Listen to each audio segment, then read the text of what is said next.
When you're combining images into a photo composite or a design, you'll often use layer masks to hide and show parts of each image.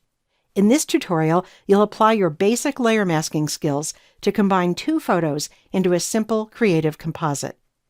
This file has a forest scene on the top layer and a waterfall scene on the bottom layer.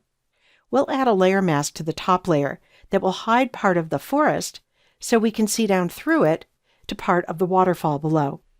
Start by selecting the forest layer in the Layers panel.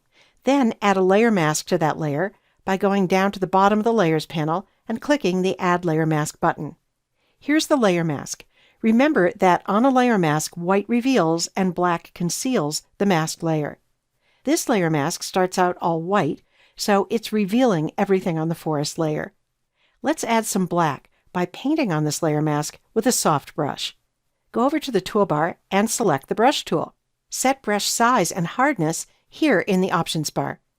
I'm going to choose a medium-sized brush, and I'll make it relatively soft to get soft blended edges as I paint.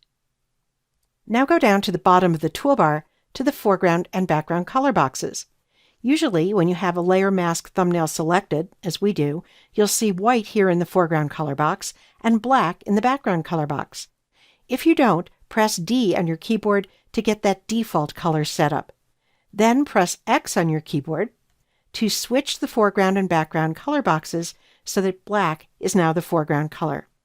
And by the way, you can only get black, white, or shades of gray in these color boxes when you have a layer mask selected. In the Layers panel, double-check that there's a white border around the layer mask thumbnail, and if there's not, click on the layer mask thumbnail to make it active. And now comes the fun part. Go into the image and start painting near the hollow of the tree. As you do, you're adding black paint to the layer mask, and that black is hiding the forest scene to reveal the waterfall below. If you take a look at the layer mask thumbnail, you'll see where you painted with black. If you want to bring back something that you hid, maybe part of the forest, just press X on your keyboard again to switch to white paint and paint over something that you hid. Continue to press X back and forth as you paint to switch between black when you want to hide the forest and white when you want to reveal the forest. So I'm going to switch to black again by pressing X, and as you paint, you can change your brush tool options. For example, I'd like to make my brush tip a bit bigger to match this area of the tree, so I'm going to press the right bracket key on my keyboard a few times. The right bracket key is near the P key on your keyboard. Another useful option is brush flow, which controls the rate at which the brush releases paint. Lowering the brush flow up here in the options bar will let you build up shades of gray as you paint on the layer mask, which will give you a more subtle look than pure black. That's because shades of gray on a layer mask only partially conceal, while black completely conceals.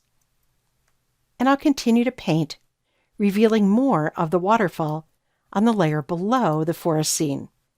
Take your time refining your own mask so that your composite looks something like this when you're done. As you're painting, you can check your mask by holding down the Option key on Mac or the Alt key on Windows and clicking on the layer mask thumbnail. Here you can see the black paint that's hiding part of the forest scene and the shades of gray that are partially concealing it. To close this view, Option or Alt click on the layer mask thumbnail again. So now that you have some practice using simple layer masking techniques to combine images, try them out on other images to make some creative composites of your own.